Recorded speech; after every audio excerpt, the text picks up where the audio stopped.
So hello everyone, मैं हूं शिवम द्विवेदी और आप देख रहे हैं अपना पसंदीदा चैनल ज्ञानोदय के गुरुजी। बच्चों, ये आपका क्लास 12th का मैथ है, जहां पे आज हम लोग चैप्टर नंबर 3 की बात करने वाले हैं। और ये हमारा जो चैप्टर नंबर 3 है बच्चों, यहाँ पे हम लोग आज ये देखेंगे कि 3.1 एक्सरसाइज में कैसे कैसे क्वेश्चन है और ये क्वेश्चन कैसे आपको करने हैं। पहला क्वेश्चन आपको यहाँ स्क्रीन पे दिखाई दे गया होगा। अगर आपने अभी तक पिछले वीडियोस को नहीं देखा है तो नीचे डिस्क्रिप्शन बॉक्स में जाने के बाद पिछले वीडियोस को देखना शुरू कर दीजिएगा, क्योंकि अगर आप अपने पिछले वीडियोस को देखेंगे तभी आप लोगों को आगे के वीडियो समझ में आएंगे। तो चलिए फिर शुरू करते हैं आज के सेशन को। बच्चों, पहला क्वेश्चन आपको नीचे स्क्रीन पे यहाँ पे दिखाई दे रहा है। क्या लिखा हुआ है पहला क्वेश्चन, ध्यान से देखिएगा। पहला क्वेश्चन लिखा हुआ है कि एक आव्यूह लिखा है और एक आव्यूह दिया हुआ है जो कि है कि 2, 5, 19 -7, इसी तरीके से इसमें कुछ अवयव लिखे हुए हैं, है ना। तो बच्चों क्या लिखा है, के लिए ज्ञात कीजिए। और जो पहला हमारा पॉइंट है वो लिखा है आव्यूह की कोट ज्ञात कीजिए। तो पहले हम लोग अपना ये आव्यूह बना लेते हैं। क्या क्या दिया हुआ है बच्चों, नोट करते हैं। सबसे पहले हमें दिया हुआ एक आव्यूह जिसमें अवयव है 2 और उसके बाद 5, उसके बाद 19 और -7। फिर उसके बाद बच्चों दिया हुआ है 35 -2 और 5/2। फिर उसके बाद 12। फिर यहाँ दिया हुआ है √3, 1 एंड -5 और अगेन हमारे पास 17 दिया हुआ है। ये जो आव्यूह है, इस आव्यूह का जो नाम दिया गया है वो कितना दिया गया बच्चों, ए दिया गया है। ठीक है, तो ये हम लोग ने आव्यूह यहाँ पे बना लिया है। और इस आव्यूह में पूछा गया है कि इस आव्यूह की कोट क्या होगी। यह हमें दिया हुआ है ए बराबर, यहाँ पर दिया हुआ है। क्वेश्चन नंबर हमारा कौन सा है, पहला क्वेश्चन नंबर है। अगर हम ध्यान से देखें, इसमें जो पंक्तियों की संख्या है वो अच्छे से समझना। तो हम लोग लिखेंगे कि चूंकि पंक्तियों की संख्या, बच्चों पंक्तियों की जो संख्या है वो अच्छे से देखिएगा कितनी पंक्तियां हैं, है ना। बताइए देख के जल्दी से, वीडियो को रोकिए और कमेंट सेक्शन में बताइए कितनी है पंक्तियों की संख्या। बच्चों, एक पंक्ति, दूसरी पंक्ति और तीसरी पंक्ति, इसका मतलब पंक्तियों की संख्या 3 है। तो पंक्तियों की संख्या 3 है।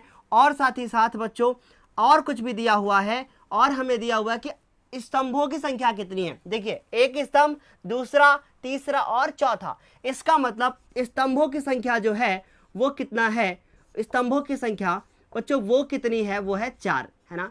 आप लोग जानते हैं कि जो पंक्ति और स्तंभों की जो संख्या होती है, अगर उनको हम गुणा करके आपस में लिख दें तो वो हो जाती है हमारी आव्यूह की कोटि, है ना। तो हम लोग लिखेंगे अतः जो हमारी कोटि होगी वो क्या होगी, अतः आव्यूह की जो कोटि है वो कितना होगा, 3 × 4। इसका मतलब बच्चों row, number of rows, number of columns, 3 × 4 you get the order of the matrix, जिसको हम लोग बोलते हैं कोटि। ये तो हमारा पहला क्वेश्चन था।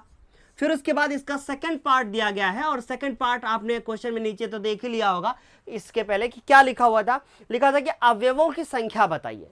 अरे बच्चों, अवयवों की संख्या अगर आपको निकालनी है तो हम ऐसे लिखेंगे, अवयवों की संख्या। बच्चों, अवयवों की जो संख्या होती है उसका फॉर्मूला होता है m × n। अभी m क्या होता है बच्चों, m जो होता है ना वो पंक्तियों की संख्या है, और जो n है वो क्या है बच्चों, वो हमारी स्तंभों की संख्या है। इसका मतलब 3 × 4 करेंगे और हमें पता चल जाएगा कि हमारी अवयवों की संख्या कितनी है, 12। कैसे, देखो 1 2 3 4 5 6 7 8 9 10 11 12 हो गया बच्चों। लेकिन डायरेक्ट हम लोगों के पास फॉर्मूला भी है। इसके बाद हमारे पास है तीसरा क्वेश्चन, और तीसरे क्वेश्चन में लिखा है कि ज्ञात कीजिए। क्या ज्ञात करने को बोले थे, A13, A21, A33, A24, A23 ज्ञात कीजिए। तो बच्चों हम लोगों को पूछा गया कि A और उसके बाद 13, है ना। इसका मतलब है कि पहली पंक्ति और तीसरा स्तंभ। देखिए, ये पहली पंक्ति है और ये तीसरा स्तंभ है। देखो, ये पहली पंक्ति, तीसरा स्तंभ। ध्यान से फिर से देखना, पहली पंक्ति और 1 2 3, इसका मतलब पहली पंक्ति और तीसरा स्तंभ। समझ में आ गया। फिर ज्ञात करना था A21। सो हम लोगों को निकाला है दूसरी पंक्ति पहला स्तंभ, दूसरी पंक्ति पहला स्तंभ, इसका मतलब 35। समझ गए। ध्यान से फिर से देखना कैसे कह रहा हूं, पहली पंक्ति, दूसरी पंक्ति, दूसरी पंक्ति, ये आपका हो गया क्या बच्चों, पहला स्तंभ। इसके बाद निकालना है A33। तो बच्चों A33 अगर निकालना है तो क्या करेंगे हम लोग, तीसरी पंक्ति तीसरा स्तंभ मतलब -5। इसके बाद क्वेश्चन में और क्या निकालना था, फिर निकालना है A24 और A23। है ना। तो हम लोग निकालेंगे A24 और A23। बच्चों दूसरी पंक्ति चौथा स्तंभ, दूसरी पंक्ति पहला दूसरा तीसरा चौथा, इसका मतलब 12 आएगा। दूसरी पंक्ति तीसरा स्तंभ, दूसरी पंक्ति तीसरा स्तंभ, इसका मतलब 12 हो गया और 5/2 हो गया। बताइए क्या आपको ये क्वेश्चन समझ में आया कि नहीं? बहुत इजी था। हम लोगों को सबसे पहले पंक्तियों की संख्या निकालनी थी, कोटि निकालनी थी, अवयवों की संख्या निकालनी थी और हमें ये कुछ और मान भी बताने थे। हम लोगों ने बच्चों ये निकाल लिए हैं। उम्मीद है कि आप लोगों को इतना समझ में तो आया होगा। जल्दी से एक बार इसका स्क्रीनशॉट ले लीजिए प्लीज। तो अब हम बात करते हैं इस क्वेश्चन नंबर 2 की, जो कि आपको नीचे स्क्रीन पे दिखाई दे रहा है। बच्चों क्या है क्वेश्चन नंबर 2, जरा ध्यान से पढ़ना। कह रहे हैं कि यदि किसी अवयव में जो अवयवों की संख्या है वो 24 है, मतलब अवयवों की जो संख्या है वो कितनी है? 24 है। तो हम लिखेंगे किसी अवयव में अवयवों की संख्या। तो डियर अवयवों की जो संख्या है वो है हमारी 24। पूछा गया है कि संभव कोटियां क्या हो सकती हैं, इसकी बात करते हैं। जरा ध्यान से देखना, कोई एक अवयव है, इससे पहले क्वेश्चन किया उसमें अवयवों की संख्या क्या थी? 24 नहीं थी, है ना। उसमें कितनी थी? 12 थी। लेकिन यहाँ पे कितनी है? 24 है। तो हम लोगों की कौन कौन सी कोटियां हो सकती हैं?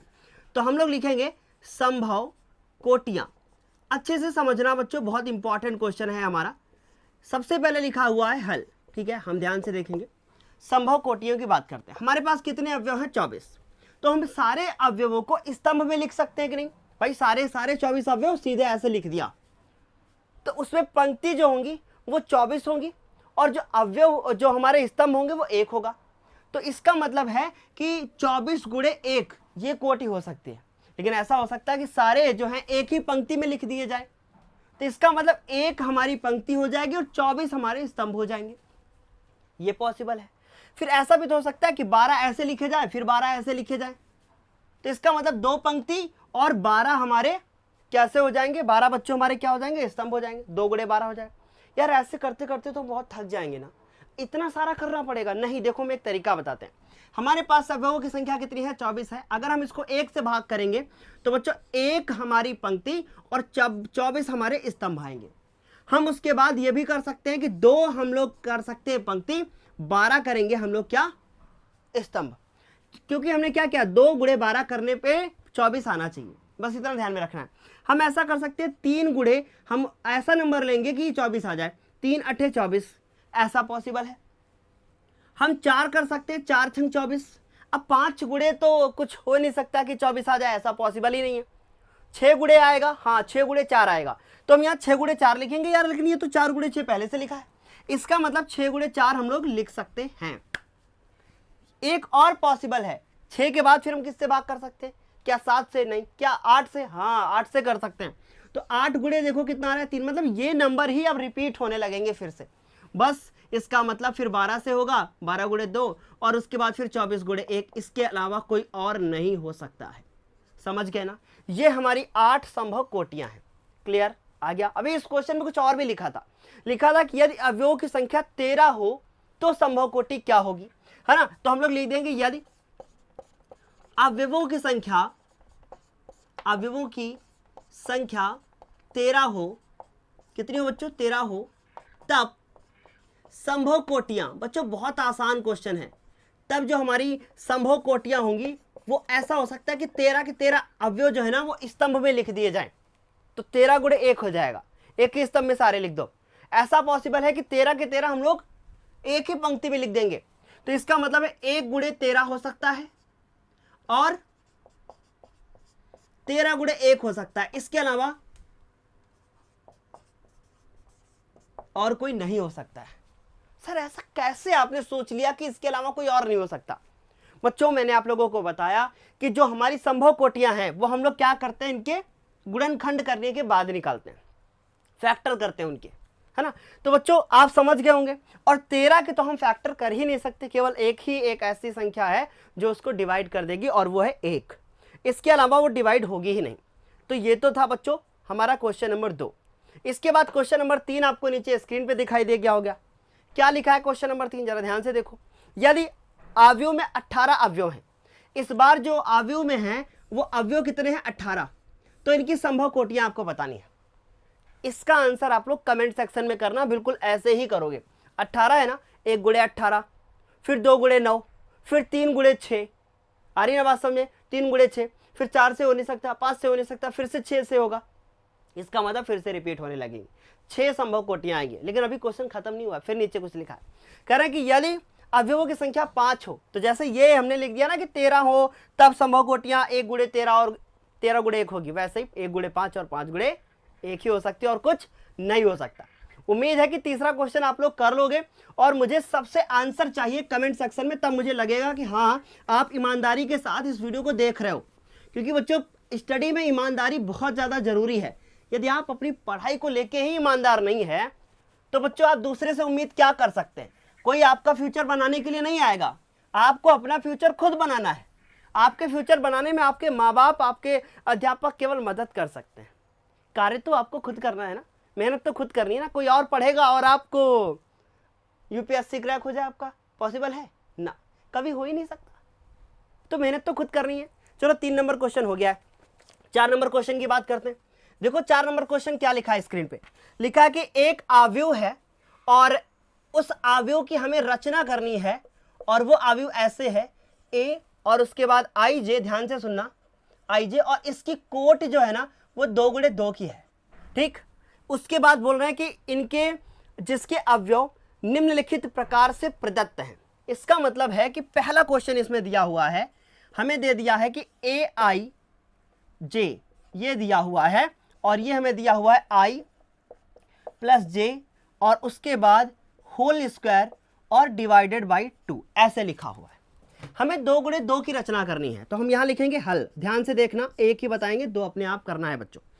हमें ये एक की रचना करनी है ना, ये अवयवों का मतलब हमें रूप दिया गया कि इस प्रकार के।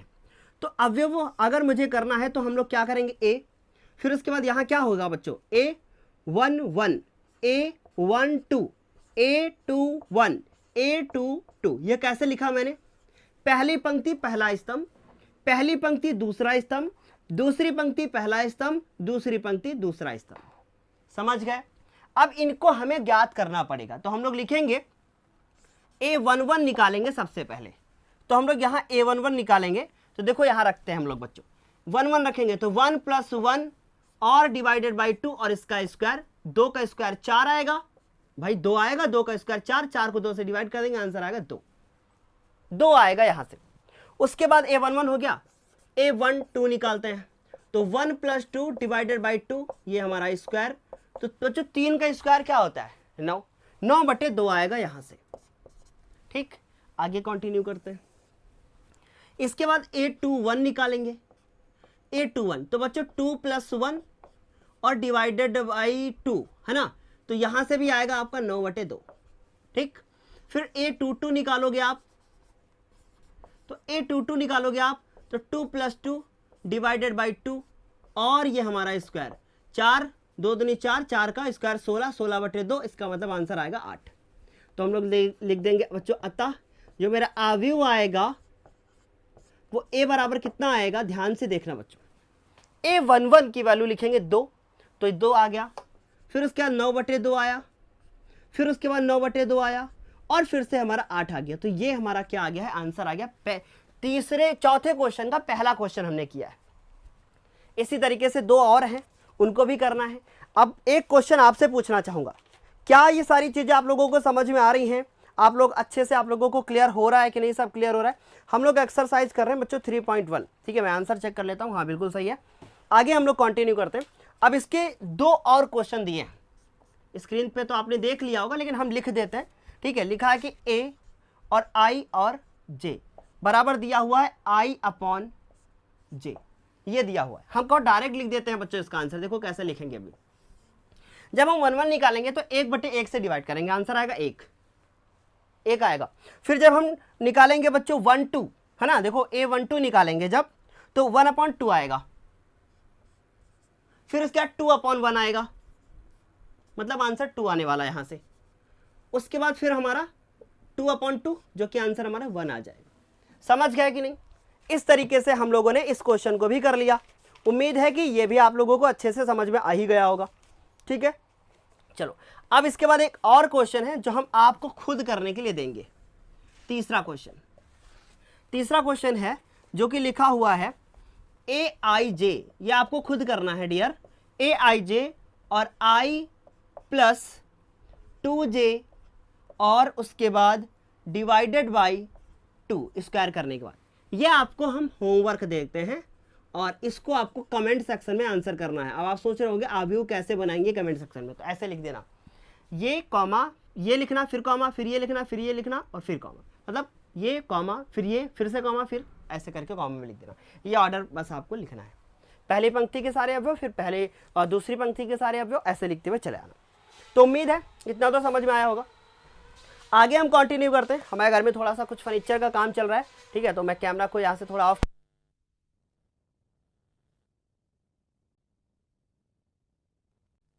तो क्वेश्चन नंबर 4 अभी हो चुका है, बात करेंगे हम क्वेश्चन नंबर 5 की। क्या कहता है क्वेश्चन नंबर 5? क्वेश्चन नंबर 5 है एक आव्यूह 3 गुणे 4 की रचना कीजिए। इसका मतलब एक आव्यूह बनाना है और जो कैसा है 3 गुणे 4 का है, तो ए आई जे, ठीक है, ए आई और जे, और इसको रखना हमें 3 गुणे 4 में, ठीक है, समझ में आ गया। और इसमें 2 क्वेश्चन हैं। पहला हमारा है कि ए आई जे इज इक्वल टू 1/2 मॉड लगा हुआ है, -3 लिखा हुआ है, आई है और प्लस जे है, ये लिखा हुआ है। क्या करेंगे हम लोग इसमें? क्या करेंगे इसमें? हम लोग लिखेंगे हल करके, अच्छे से समझना। 3 गुणे 4 का बनाना है। 3 गुणे 4 का मतलब क्या होता है, ध्यान से देखना कैसे बनेगा हमारा बच्चों। हमें पता है कि ऐसे बनेगा 3 गुणे 4, 3 पंक्तियां और 4 स्तंभ होंगे, ठीक। इसका मतलब A11, A12, A13, A14, ठीक है, 4 स्तंभों तक जाना है। 4 स्तंभ देखो हमने बना लिए। फिर उसके बाद A21, A22, A23, A24, फिर A31, A32, A33 और A34। ये हमारे हो गए क्या, सॉरी, हाँ बिल्कुल करेक्ट। इतना समझ में आया? इसका मतलब ये सारे हमें ज्ञात करने पड़ेंगे, एक एक करके सब ज्ञात करने पड़ेंगे। तो सबसे पहले हम A11 निकालते हैं, ठीक। तो हम लिखेंगे A11 कैसे आएगा, देखो 1/2। अब ध्यान से देखना, हम डायरेक्ट करेंगे, 3 को 1 से गुणा करेंगे, तो 3 गुणे 1 क्यों डायरेक्ट करें बेटा, आपको प्रॉब्लम हो जाएगा ना। देखो 3 × 1 = 3, यहाँ करेंगे 3 × 1 = 3, -3 आएगा, -3 में 1 जाएगा, 2 आएगा, ठीक है। तो 2 आएगा तो 2/1/2 और उसके बाद 2, तो आंसर आ जाएगा यहाँ से 1। इसी तरीके से A12 निकालोगे आप 1/2, ठीक। और उसके बाद A12 में -3 गुणे 1 और +2, ठीक। इसको निकालोगे आप तो यहाँ से आएगा 3 × 3, उसमें से 2 जाएंगे, ठीक है, 2 जाएंगे तो माइनस का 1 आएगा, लेकिन वो प्लस का 1 हो जाएगा, तो 1/2, यहाँ से प्लस का 1 आ जाएगा, ठीक। अब इसके बाद यहाँ से आंसर आएगा 1/2। A12 हो चुका है। A13 निकालेंगे 1/2 -3 × 1 +3, यहाँ से 0 आएगा, ठीक। A14 आएगा 1/2, फिर उसका -3 गुणे 1 प्लस का 4, यहाँ से 1 आंसर आएगा, तो 1 आएगा तो 1/2 हो जाएगा। उम्मीद है इतना तो समझ में आया होगा। अब इसी तरीके से 21 निकालेंगे, 22 निकालेंगे, 23 निकालेंगे, 24 निकालेंगे, ठीक। अच्छे से देखते जाना। तो अब हम लोग निकालेंगे A21, ठीक है। तो 1/2 -3 गुणे में देखो 2 करेंगे और प्लस का 4, कैसे कर रहे हैं पता चल रहा है ना। आई के जगह पे ये नंबर और जे के जगह पे ये नंबर, ठीक। तो 3 दूना 6, -2 आएगा, -2 प्लस का 2 बन जाएगा, प्लस का 2 इसके साथ कट जाएगा, आंसर 1 आएगा। फिर A22 निकालेंगे, ठीक है। अब हम सोच रहे हैं, अब हम करते हुए लिखते हुए चले जाएं, आप लोग निकाल लोगे।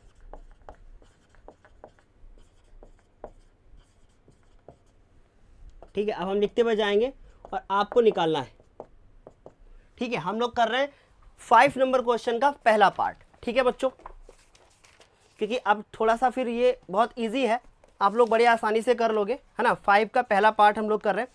1/2 आया, 1 आया, 1/2 आया, फिर 0 है, फिर 1/2 है, फिर उसके बाद A21 की वैल्यू 5/2 आ रही है 6। और बच्चों क्लियर, 821 3 × 2। ओके हाँ देखो यहाँ मिस्टेक हुआ मुझसे, यहाँ 1 रखना है बच्चों, ठीक है, यहाँ 1 रखना है। तो यहाँ से आएगा 6, फिर 5 आएगा, 5/2 हो जाएगा। देखो यहाँ मिस्टेक हो जाता है अभी, ठीक। अब इसके बाद यहाँ से आएगा 2, फिर आएगा 3/2, फिर आएगा 1, फिर आएगा 4, 7/2, फिर आएगा 3 और उसके बाद 5/2, ठीक। अतः जो हमारा a बन के आएगा आव्यूह, वो कैसे बन के आएगा, देखो पहले ये सारे नंबर लिखेंगे। 1 1/2 0 1/2 है ना, 1 1/2 0 1/2, उसके बाद ये 5/2 2 3/2 1, 5/2 2 3/2 1, फिर ये लिखेंगे 4 7/2 3 और 5/2। ये हमारे क्या हो गए आव्यूह। ये अभी हमने 5 नंबर क्वेश्चन का पहला पार्ट किया है, ठीक है। अभी 5 नंबर क्वेश्चन का पहला पार्ट किया है, इसके बाद हम लोग 5 नंबर क्वेश्चन का दूसरा पार्ट, ये मैं आप लोगों को दे रहा हूं होमवर्क, ये आपको करना है, क्योंकि ये सब बहुत इजी क्वेश्चन है, आप लोग कर लोगे बहुत आसानी से। और ये 2i - j ये आप लोगों को करना है, ठीक है। चलिए स्क्रीनशॉट लीजिए जल्दी से आप लोग फिर प्लीज।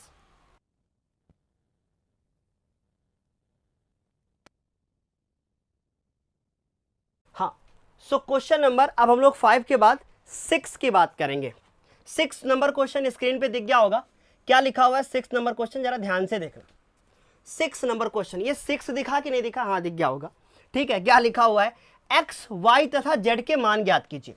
जिसमें से पहला जो हमारा क्वेश्चन है वो क्या लिखा है, नीचे देखिएगा आप लोग, 4 है, फिर 3 है, फिर x है, फिर बच्चों 5 है। अब ध्यान से देखना, बहुत अच्छा क्वेश्चन है। उसके बाद लिखा हुआ है कि y, फिर z, फिर 1 और 5, ठीक, ये लिखा हुआ है। तो सबसे पहले हम लिखेंगे कि हम जानते हैं कि, बहुत अच्छे से समझना, यह दो समान आव्यूह हैं। बच्चों ये दोनों कैसे हैं, ये समान आव्यूह हैं। अतः, अब ध्यान से सुनना, चाहो तो आप इसके आगे लिख सकते हो कि अतः दोनों आव्यूहों के संगत अवयव समान होंगे, ठीक है। ये आप लिख लोगे, चाहो लिखो तो कोई जरूरी नहीं है। 4 जो है वो y के बराबर होगा, x जो है 1 के बराबर होगा, तो x किसके बराबर होगा, 1 के बराबर होगा। y किसके बराबर होगा, 4 के बराबर होगा। और z किसके बराबर होगा, 3 के बराबर होगा। तो ये हमने आंसर्स निकाल लिए, z हमारा किसके बराबर हो गया, 3 के बराबर हो गया। इसके बाद देखो कितना इजी क्वेश्चन है ना। इसके बाद इसका दूसरा को नंबर पार्ट देखो, दूसरा क्वेश्चन लिखा हुआ है कि x + y, देखो 1 2 बता दूंगा, एक आप कर लेना, ठीक है। x + y और उसके बाद 2, फिर उसके बाद 5 + z और x और y, ठीक है, ये लिखा हुआ है। ये किसके बराबर दिया हुआ है, ये लिखा है 6 2 5 और 8, ठीक। अब ये बार बार हमको लिखने की जरूरत नहीं है कि ये समान है, आप लोग लिख लोगे अगर एग्जाम में आएगा तो हम यहाँ डायरेक्ट लिखेंगे हल, ठीक। अब अच्छे से देखो बेटा, हमें x y और z के मान बताने। हम ये जानते हैं कि x + y बराबर 6, तो x + y बराबर कितना, 6 हो गया। अच्छे से क्लियर, x + y बराबर आंसर कितना आ रहा है, 6 आ रहा है। फिर उसके बाद x y बराबर कितना आंसर आ रहा है, 8 आ रहा है। हम लोग लिखेंगे ये हमारा समीकरण नंबर 1 हो गया। x और y बराबर कितना आ रहा है, 8 आ रहा है। पहले इन दोनों को हल कर लेते हैं और निकाल लेते हैं x और y के मान, ठीक। तो यहां से अगर हम y का वैल्यू निकालेंगे तो आएगा 8/x, इसको हम इक्वेशन नंबर 2 मानते हैं। अब हम इसको उठा के इसमें रख देंगे।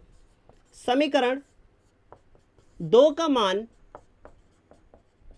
समीकरण नंबर 1 में रखने पर, अच्छा रख क्यों नहीं यार, बात यह है, अरे भाई 10th क्लास में प्रतिस्थापन विधि पढ़ा था ना, वही है ये। तो y का मान रखेंगे तो x + 8/x, ठीक है, x + 8/x और बराबर कितना हो गया, 6। हल करते हैं, x² + 8 और बराबर कितना, 6x, ठीक। अब ये दिख रहा है ना, ये x² माइनस का 6x प्लस के 8 बराबर 0, 8 के ऐसे खंड के जोड़ने पे 6 आ जाए। 8 के ऐसे खंड की जोड़ने पे कितना आ जाए बच्चों, 6 आ जाए, ऐसा पॉसिबल है? हाँ, 4 दूनी 8, 4 दूनी 8। इसका मतलब एक्स स्क्वायर माइनस के 4x माइनस के 2x प्लस के 8 मैंने डायरेक्ट किया है थोड़ा सा। यहाँ से x माइनस 4 होगा, फिर 2, फिर x माइनस 4 होगा, तो x के 2 मान आएंगे। ठीक है, एक आएगा आपका 4 और एक आएगा आपका 2, ये दोनों पॉसिबल है। ठीक, अब x बराबर 4 आया ना, इसमें उठा के रखो, तो हम लोग लिख देंगे अतः y बराबर क्या आएगा। देखो, जब x बराबर 4 रखेंगे यहां पे, तो 8/4 आंसर आएगा 2। ठीक, अब जब 2 रखोगे तो कितना आएगा बच्चों, 4 आएगा। इसका मतलब है जब x बराबर 4 तो y बराबर 2, और x बराबर 2 तो y बराबर 4। समझ में आया? अब हमने x y के मान निकालिए। अब देखो बच्चों, फिर से हम जानते हैं कि इसी प्रकार, अच्छे से देखना बच्चों, इसी प्रकार 5 प्लस जेड और बराबर कितना 5, ये 5 से 5 कट जाएगा या फिर उधर जाके घट जाएगा, तो आंसर कितना आएगा, 0 आएगा। ये हमारे आंसर हो गए। बताइए क्या इतना समझ में आया आप लोगों को? इसी तरीके से एक और क्वेश्चन है, उसको आप लोगों को करना है। मैं क्वेश्चन नोट डाउन कर देता हूं यहां पे। थर्ड पार्ट, ये बहुत इजी क्वेश्चन है, बहुत आसानी से आप कर लोगे। x plus y plus z बराबर 9। ठीक है, मैंने सॉरी इक्वेशंस लिख दिया, मैं यहाँ लिख रहा हूँ। ठीक, x plus z, y plus z, और यहाँ पर दिया हुआ है हमें 9, 5 और 7। आसानी से कर लोगे। पहले इसको इसके साथ कंपेयर कर देना। y प्लस जेड की वैल्यू यहाँ से 7 है, तो x का वैल्यू 2 आ जाएगा। साफ साफ दिख रहा है बच्चों, बहुत ईजी है। y प्लस जेड का वैल्यू डायरेक्ट उठा के इसमें रख देना, x का वैल्यू आ जाएगा 2। ठीक है, फिर x प्लस जेड का रख देना, y का वैल्यू आ जाएगा, तो y का वैल्यू फिर 4 आ जाएगा। बहुत ईजी क्वेश्चन हो जाएगा फिर। ठीक, और फिर z का वैल्यू 3 आ जाएगा। इसके आंसर आपको कमेंट सेक्शन में करने की कोई ज़रूरत नहीं है। ठीक है, हम जानते हैं कि आप लोग इसका करेक्ट आंसर कर देंगे।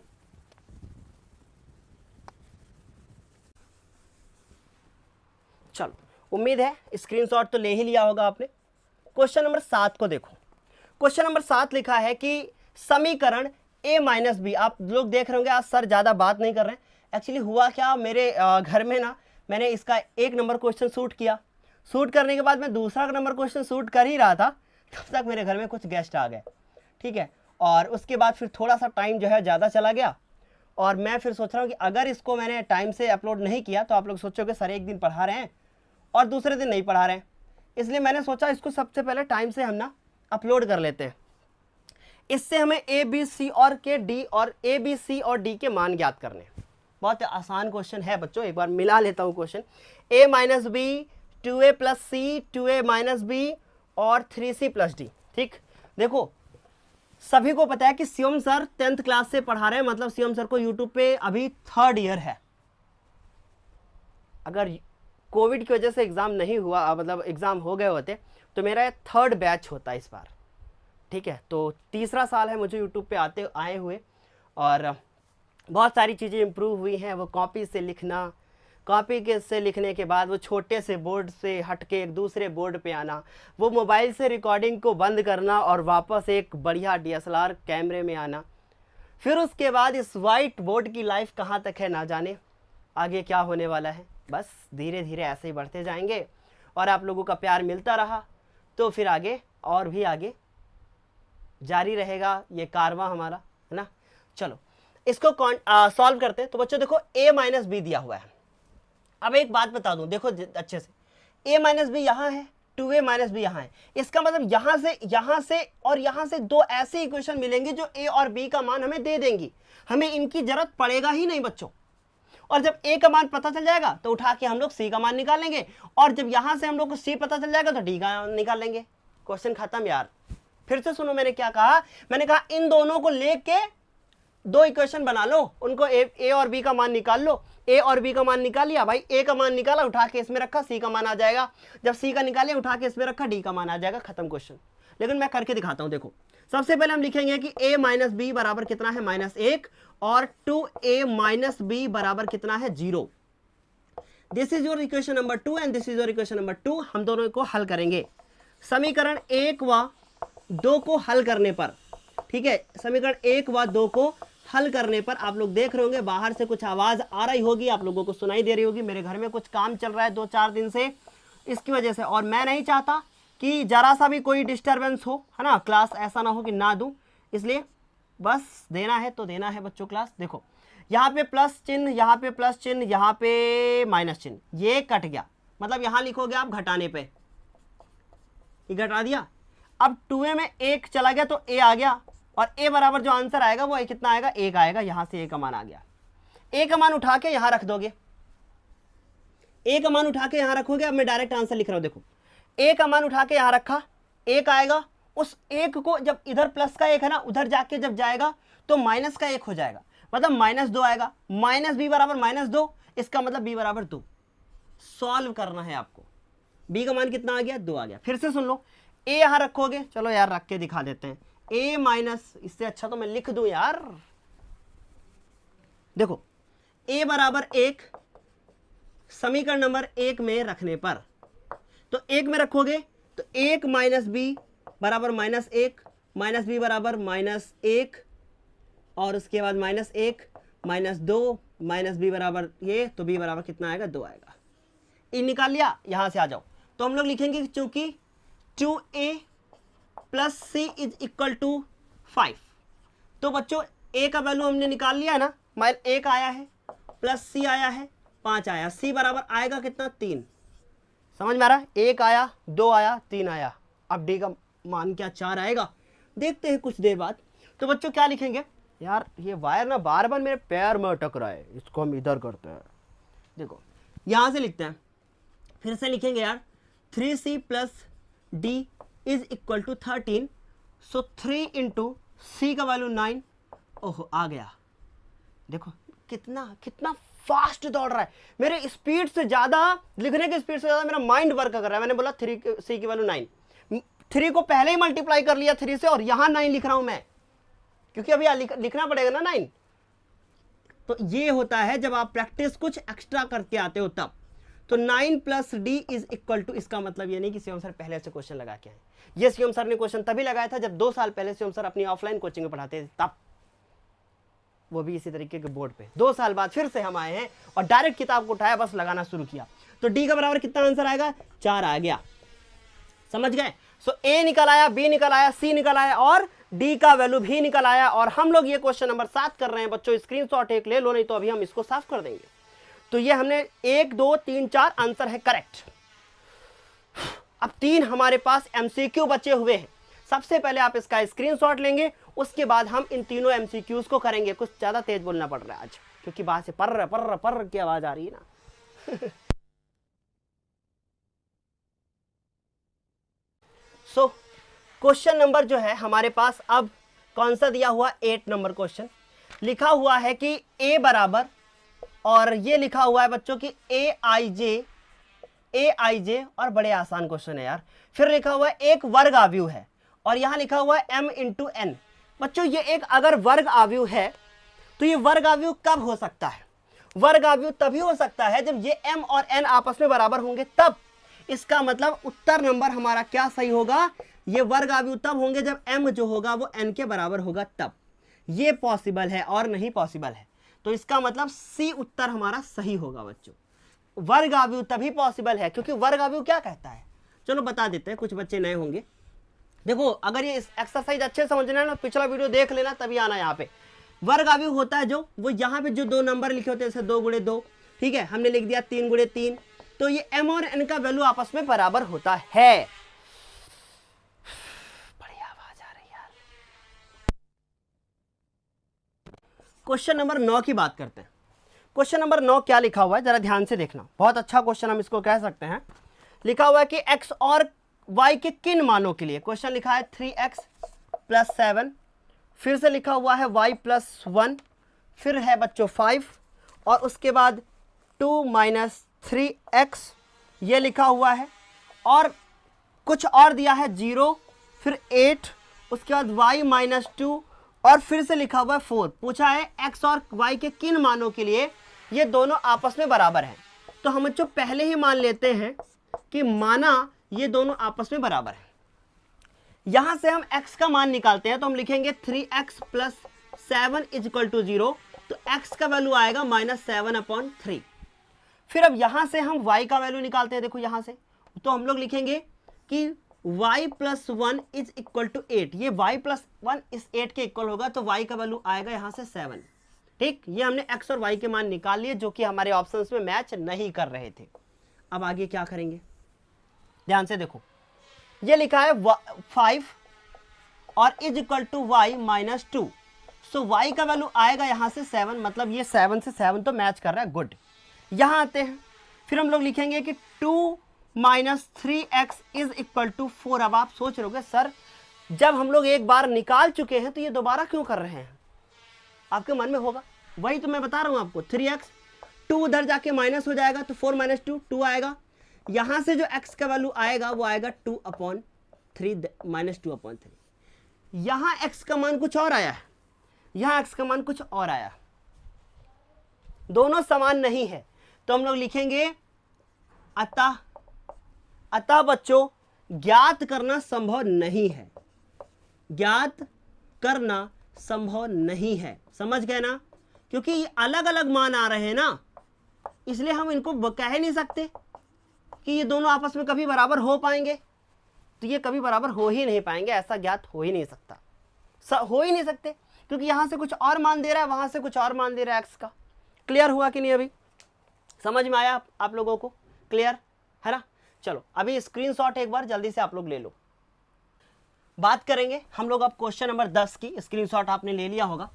क्या कह रहा है क्वेश्चन नंबर, कह रहा है क्वेश्चन नंबर कि क्वेश्चन नंबर 10, 3 गुणे 3 कोटि के ऐसे अवयवों की कुल संख्या क्या हो सकती है ना, कुल अवयवों की संख्या क्या हो सकती है जिसकी प्रविष्टि या तो केवल 0 हो या तो केवल 1 होगी।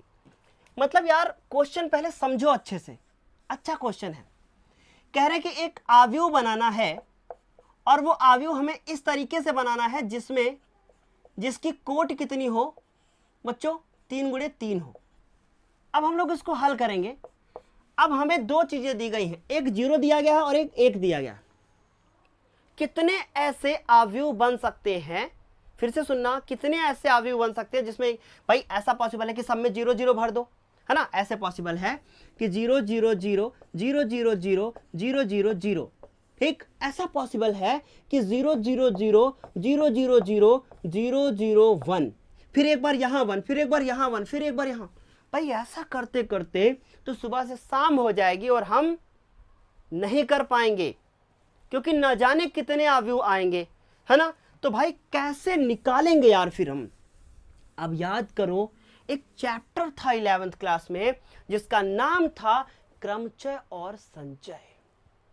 समझ में आई बात, क्रमचय और संचय। बच्चों ये जो अवयव है ध्यान से समझना, इस अवयव में हमें एक यहां बिठाना है, एक यहां, एक यहां, एक यहां, एक यहां, एक यहां, एक यहां, यहां 9 लोगों को बिठाना है और उसके बाद वो सिर्फ है कितने, 2, मतलब 0 को यहां बिठाना, फिर यहां, फिर यहां, फिर कितने प्रकार बन सकते हैं अवयव के। तो बच्चों अच्छे से देखना, हम लिखेंगे कुल अवयवों की संख्या, कुल अवयवों की संख्या हमें कितनी दी गई है बच्चों, कुल अवयवों की संख्या दी गई है 9। इसका यह मतलब है कि हम कितने प्रकार से चुन सकते हैं, अतः कुल अवयवों की संख्या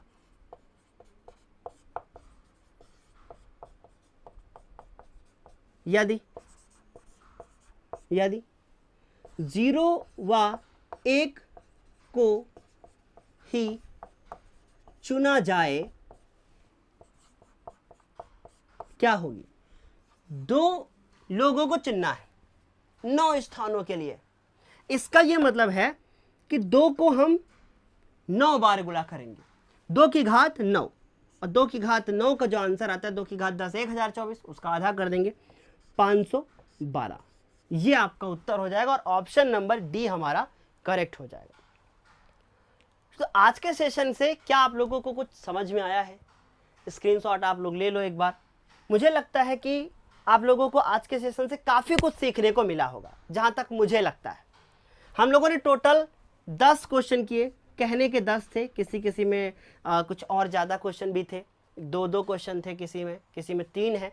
तो कुल मिलाकर हमने ना बहुत सारे आज हम लोगों ने क्वेश्चन किए। क्वेश्चन अच्छे थे, लेकिन फिर बता रहा हूँ मैं एक बार यार, अगर आप लोगों ने अभी तक पिछले वीडियो को नहीं देखा है तो प्लीज़ देख लेना, क्योंकि तभी ये चैप्टर आपको अच्छे से समझ में आएगा।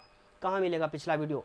डिस्क्रिप्शन बॉक्स जाके चेक करना, बाकी कुछ नहीं करना, कुछ भी नहीं करना है। डिस्क्रिप्शन बॉक्स में जाइए, हमारे टेलीग्राम चैनल को ज्वाइन कीजिए, जहां हम लोग फिजिक्स की भी क्लासेस कर रहे हैं, अपने बोर्ड एग्जाम की प्रिपरेशन कीजिए। ओके, चलो bye bye, take care, thank you so much.